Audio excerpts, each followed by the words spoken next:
Deus quer que você reine. Cristo é a nossa redenção.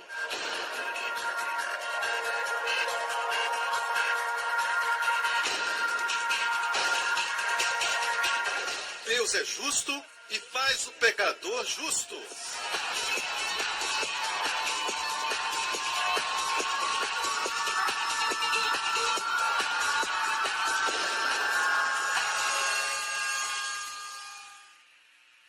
A seguir no programa de hoje.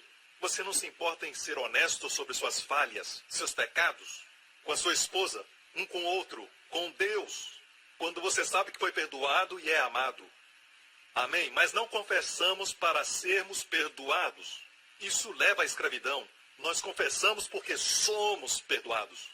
Mas mais importante é confessar que também somos a justiça de Deus em Cristo. Deus diz que quando você está salvo, quando você diz eu confesso o meu Senhor Jesus Cristo como minha justiça, Deus diz, você é salvo. New Creation Church, are you alive in this place? You know the world has got Saturday night fever, but because Jesus is risen, we're gonna have Sunday morning revival. Hey! So we're gonna dance, we're gonna celebrate. I don't know if it's okay with you. Let's do this, shall we?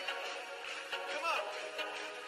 Put your hands in the air, everybody go like this. Sing, oh, my hope is in you, Lord. Come on, church, sing it out. In the saving power of God. Now wave your hands, go sing, oh, my hope is in you, Lord. In the saving power of. Now go crazy with both hands. Go like this. Go. Hey, hey, hey. In the saving power of your blood, you're my righteousness. Yep. Yes, you are, Jesus.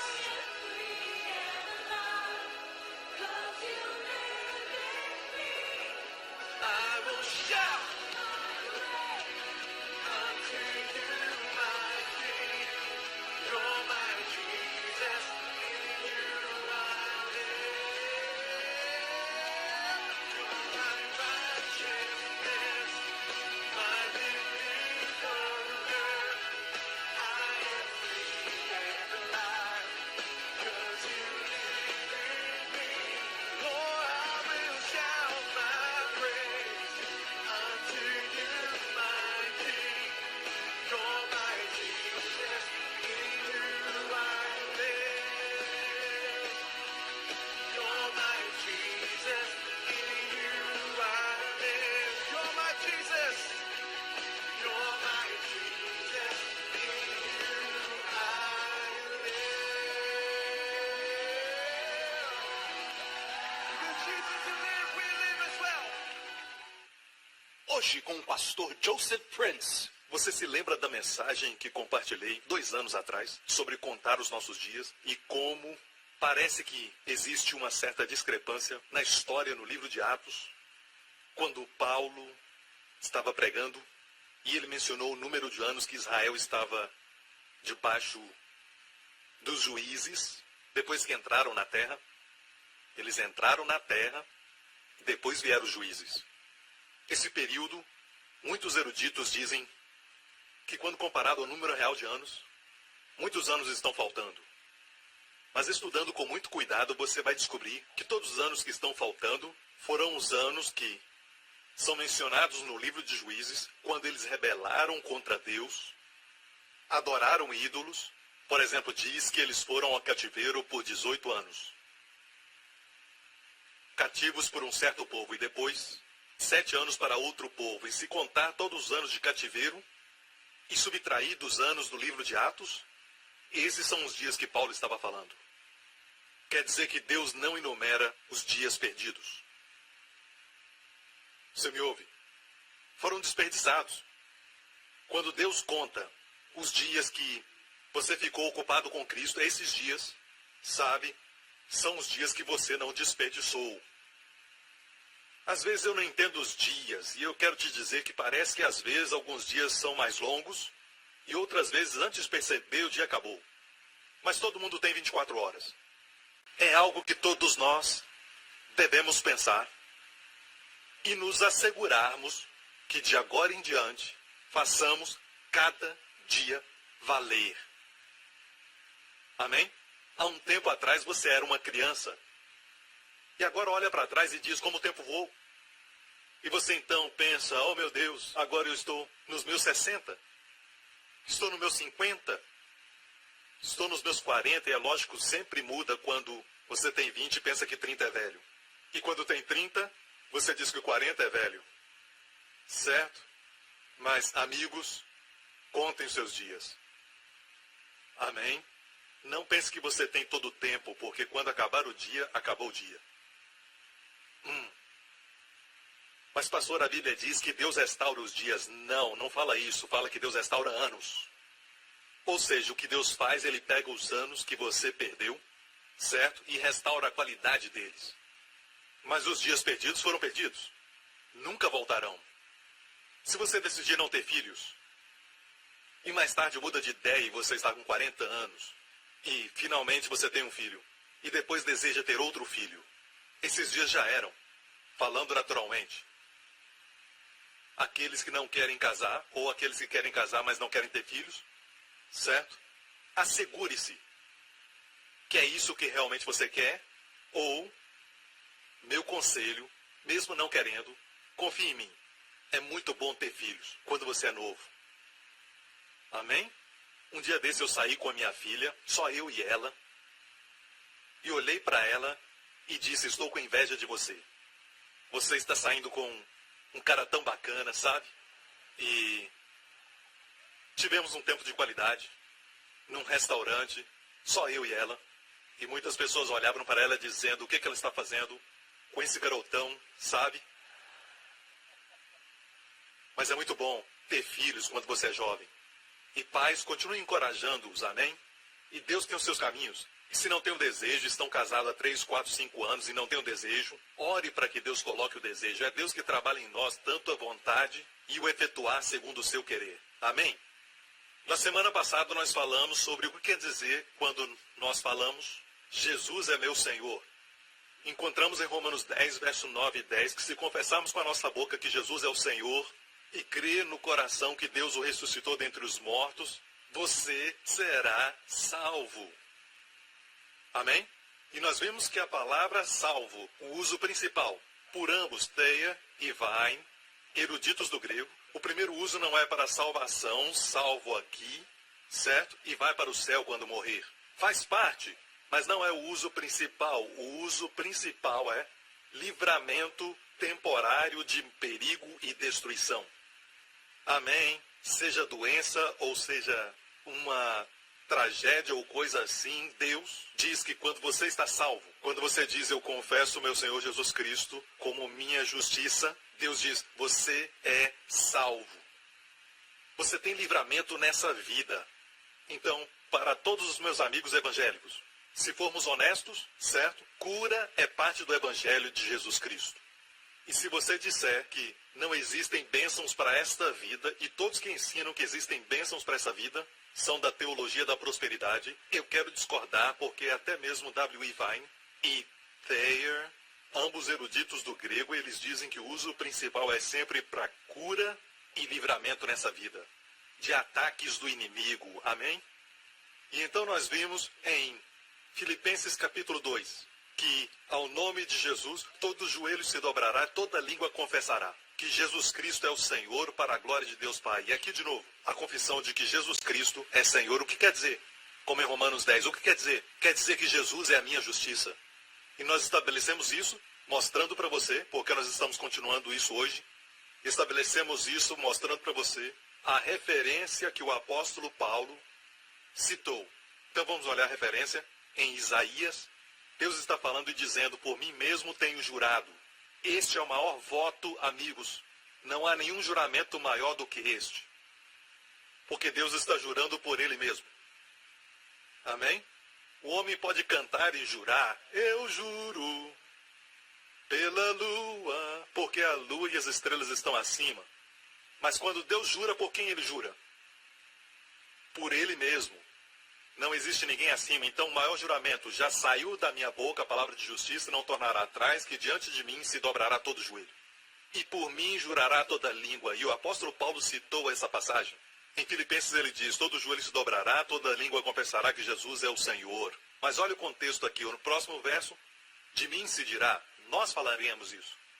Em outra tradução diz: certamente dirão, deveras no Senhor há justiça e força.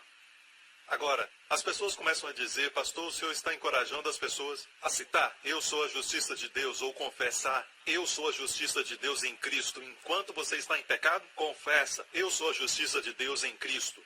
De onde você tirou seu ensinamento? Onde está a sua base? Onde está o fundamento bíblico? Aqui.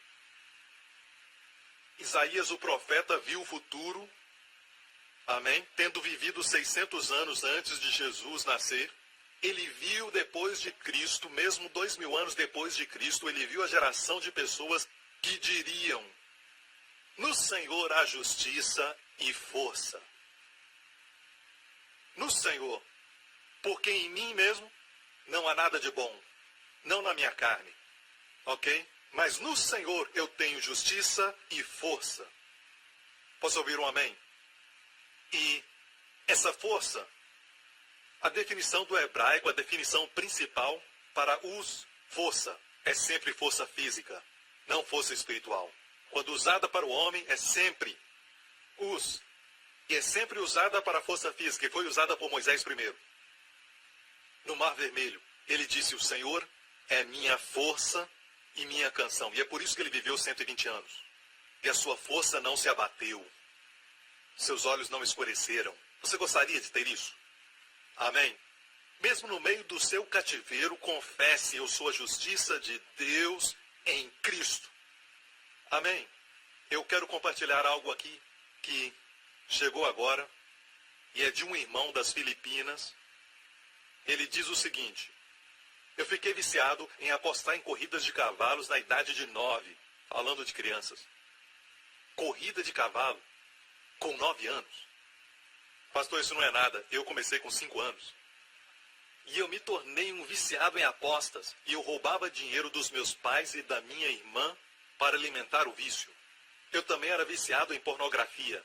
E sabe que nós temos recebido muitos testemunhos de pessoas sendo libertas da pornografia. Ok, vamos continuar lendo.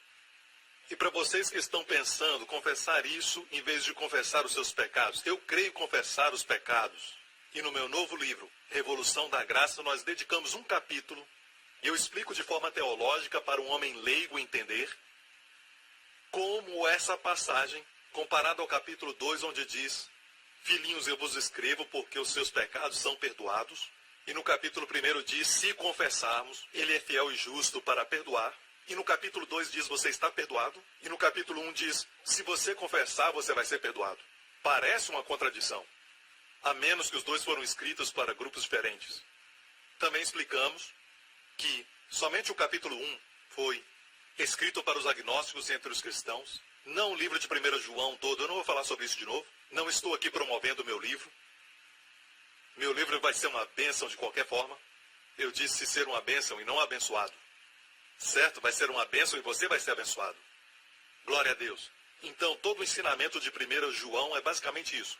Não estamos confessando para sermos perdoados. Se você acha que tem um pecado na sua vida que você não confessou, e por causa disso, você acha que não tem uma ligação direta com Deus e Deus não escuta a sua oração porque você esqueceu de confessar, isso é o que o diabo quer que você creia.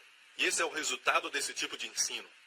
Nós confessamos os nossos pecados porque temos ousadia, sabendo que os nossos pecados estão perdoados. Somente quando você sabe que a sua conta foi paga e você olha para as suas dívidas do passado que foram pagas com ousadia, com gratidão àquele que pagou todas as suas dívidas.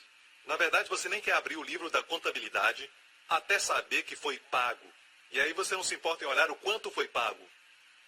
Quanta gratidão você sente quando você olha e diz: eu não sabia que devia tanto, eu não sabia que o meu livro estava tanto no vermelho.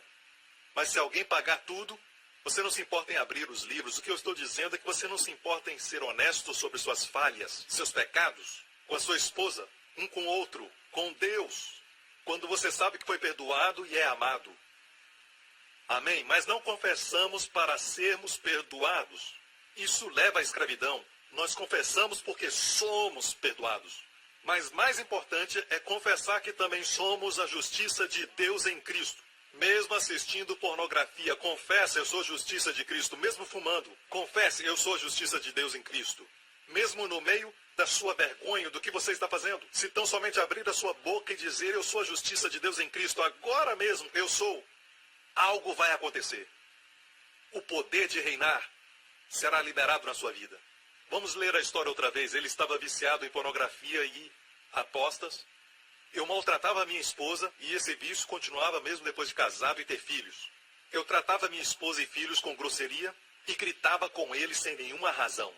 E mesmo sendo grosso com a minha esposa, ela me tratava com carinho e me convidava para ir à igreja. Eu ia de vez em quando e depois de um ano mais ou menos eu nasci de novo.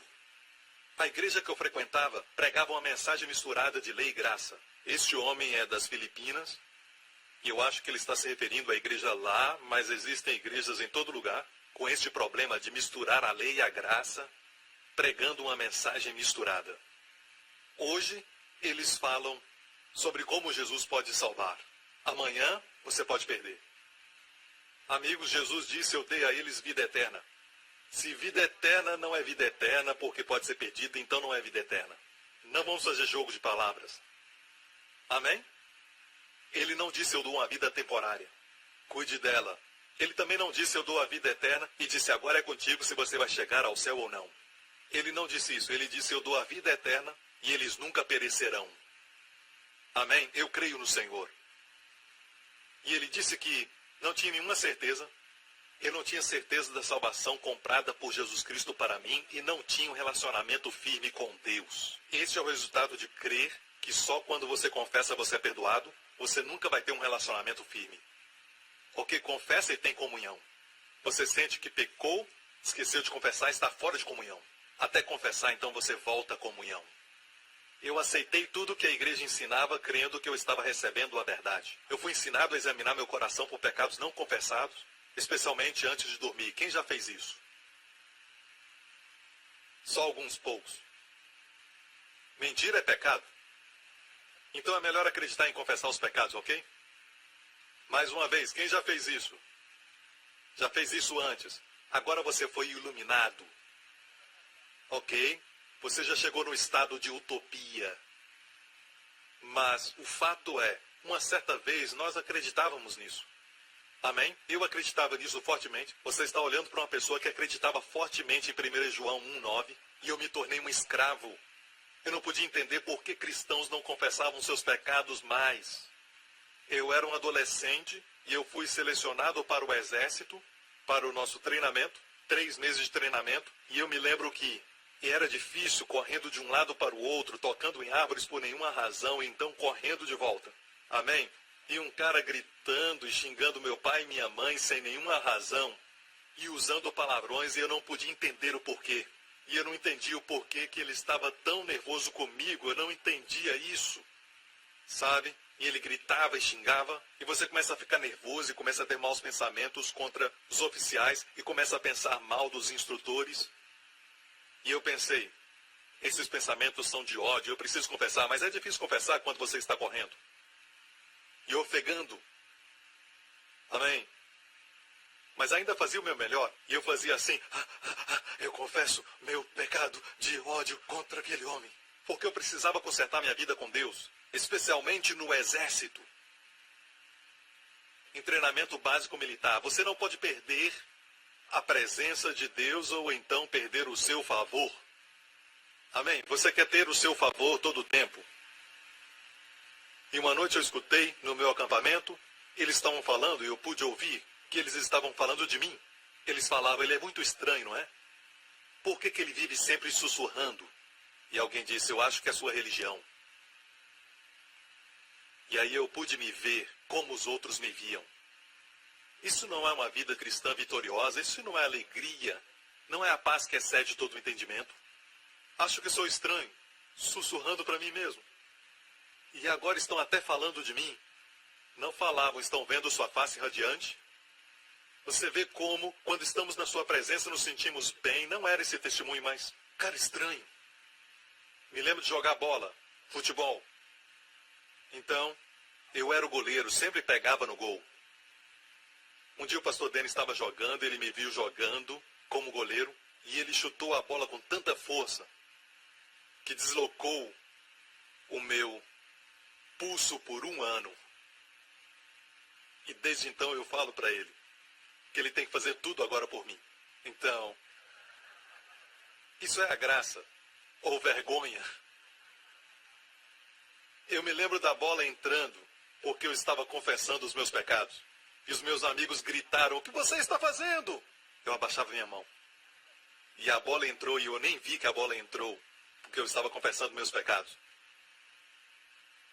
Homens, quantos de vocês já tiveram pesadelos? Alguns poucos. Essa igreja é maravilhosa. Eu preciso chegar a este lugar, preciso aprender. Quantos pecaram enquanto estavam dormindo? Você viu toda a cena e você pecou. Amém? Parecia ser tão real. E você acorda e descobre que não era realidade, mas era um sonho. E você se sente sujo, culpado e com medo. Talvez cometeu um crime. Alguém já sentiu isso? Já passou por isso? E eu creio em poderes malignos atuando algumas vezes, tentando te atacar enquanto você está dormindo. Eu creio nesse tipo de coisa. Mas eu realmente creio que muitas vezes é porque nós ainda temos consciência do pecado. Então, você está olhando para um homem que já passou por tudo isso. Eu me ajoelhava na minha cama e confessava todo o pecado, desde o momento que eu acordava, depois que eu escovava os meus dentes e o que eu fiz depois disso. E eu confessava toda a parte onde eu sentia que tinha pecado, que eu tinha caído, tinha pecado. E esses que acreditam nisso tanto, você reserva um tempo antes de dormir? Ou você pula na sua cama e você ensina que o pastor Prince está pregando heresia? Bem, se você realmente crê em 1 João 1,9, um simples pecado pode tirar da comunhão, então não diga: eu só confesso aquilo que o Espírito me faz lembrar. Se você esperar por um tempo, vai lembrar demais. Mas não é do Espírito Santo. Se você pensar no seu dia, vai se lembrar dos pecados. Então não seja preguiçoso. Ajoelhe-se na cama e pense no seu dia. E confesse tudo. Seja consistente. Você está vendo um homem que durante a sua adolescência, que sentia que tinha que confessar todos os pecados, mesmo quando exagerava, quando estava falando com alguém e sentia que estava exagerando, eu parava naquela mesma hora e confessava os meus pecados. E algumas pessoas aqui se lembram disso. Eles não esperavam confessar para depois continuar a conversa. Amigo, eu não prego a graça por acaso. Eu encontrei algo maravilhoso para ensinar, é minha vida. Essa é minha vida. Eu quase fiquei louco confessando os meus pecados. Ok. Vamos voltar à história. O que apostava em cavalos, viciado em pornografia, e ele disse: eu fui ensinado a examinar meu coração por pecados não confessados. Eu fui ensinado a examinar meu coração. Mas pastor, nós temos que examinar o coração. Não. A Bíblia não fala isso em nenhum lugar. Ah, mas em Salmos diz: sonda-me, Senhor, sonda-me. Quem sonda? Davi disse: sonda-me, ó Deus. Sonda-me, ó Deus. Deus faz a sondagem. Você fazendo a sua própria sondagem? O seu padrão e o de Deus são duas coisas diferentes. Se há algo em mim, Davi disse: Senhor, sonda-me. Amém? Se Deus me mostra algo, eu vou dizer: Senhor, é isso que eu preciso atacar. Amém? Então não há nenhum lugar que diz: sonda o seu coração. Você sonda, e nós falávamos antes do louvor: examine o seu coração e veja se há algo para confessar. E depois de sondar, nós não queríamos adorar. Não sentia vontade de adorar. Algo está errado, igreja. Algo está muito errado. E na Revolução da Graça tem um capítulo inteiro que eu falo disso. E este homem passou pela mesma coisa. Eu fui ensinado a examinar meu coração por qualquer pecado não confessado antes de dormir. E quanto mais sondava meu coração, mais consciente do pecado eu me tornava. Eu confessava os meus pecados tantas vezes que eu comecei a ter dor de cabeça. Minha mesma experiência e o meu vício em apostas e pornografia pioraram. Você ouviu isso? E eu descobri que quando eu confessava, as coisas se tornavam vivas e coloridas, ficavam piores. Enquanto confessava meus pecados, certo? Eu ficava tentado. É a consciência do pecado. Faz o pecado ficar mais forte. Amém? Se eu falar agora mesmo, não pense sobre arroz com frango. Assado, arroz com frango, não é para os nossos amigos que estão assistindo, sabe? Arroz com frango e um molhinho do lado, o cheiro do frango assado. Eu tive que fazer isso porque o meu filho me disse: pai, quando pregar, fala de arroz com frango. Ele falou isso comigo. Pensei que ele tinha esquecido, mas ontem passei um tempo com ele, ele me disse de novo: pai, ele sorriu, eu perguntei: o que você está pensando, Justin? 3 anos. Eu queria que amanhã você pregasse arroz e frango. Então, se eu falar para você não pensar em algo, você vai pensar nisso. Mais e mais. Certo? É a mesma coisa, gente. A Bíblia diz: o bem que eu quero fazer eu não faço. Nada errado com a lei, alguma coisa errada com a carne. Então, a mesma experiência. Eu estou indo devagar porque eu quero te mostrar, pouco a pouco, o que acontece neste mistério da iniquidade. Como as pessoas são presas no pecado. E piora para ele. Ele diz que quanto mais eu confessava os meus pecados, quanto mais confessava os meus pecados, tinha dor de cabeça. E o meu vício de aposta e pornografia piorava. E um dia, enquanto eu estava assistindo a televisão, passei pelo ensinamento do pastor Prince e fui atraído pelo que ele estava dizendo. E para encurtar a história, pela graça abundante do nosso Senhor Jesus Cristo, eu fui liberto de mais de 30 anos de escravidão do vício de apostas e pornografia. Você ouviu isso? Isso é quão perigoso esse ensinamento é. O que eu estou ensinando vai libertar pessoas de 30 anos de vícios de aposta e pornografia. E na semana passada ouvimos a senhora da América que era viciada em cocaína por anos, confessando: eu sou a justiça de Deus em Cristo, e foi totalmente liberta. Amém? Não só nessa área de vício, mas também de cura. No próximo programa, peça a Deus sabedoria. O que você não tem, você pode ter. Josué foi cheio do espírito de sabedoria, porque Moisés impôs as mãos sobre ele. Ele não tinha antes da imposição de mãos. Moisés impôs as mãos, ele recebeu. Você pode ser cheio de algo que você nunca teve antes, porque Deus te encheu. Seus pecados são perdoados, passado, presente e futuro. De agora em diante, mesmo quando pecar, você é abençoado, porque você é um homem abençoado a quem o Senhor não imputa pecado. Obrigado por sintonizar no programa de hoje. Esperamos que tenha sido uma bênção para a sua vida. Para mais informações sobre o programa da Igreja New Creation, acesse o site ncctv.org.sg. Lá você poderá se inscrever para receber um devocional diário do pastor Joseph Prince. Seja incentivado e fortalecido todos os dias e saiba o quanto Deus lhe ama através desses devocionais. Acreditamos que seu dízimo pertence à igreja que você frequenta e oramos para que você seja grandemente abençoado, altamente favorecido e profundamente amado.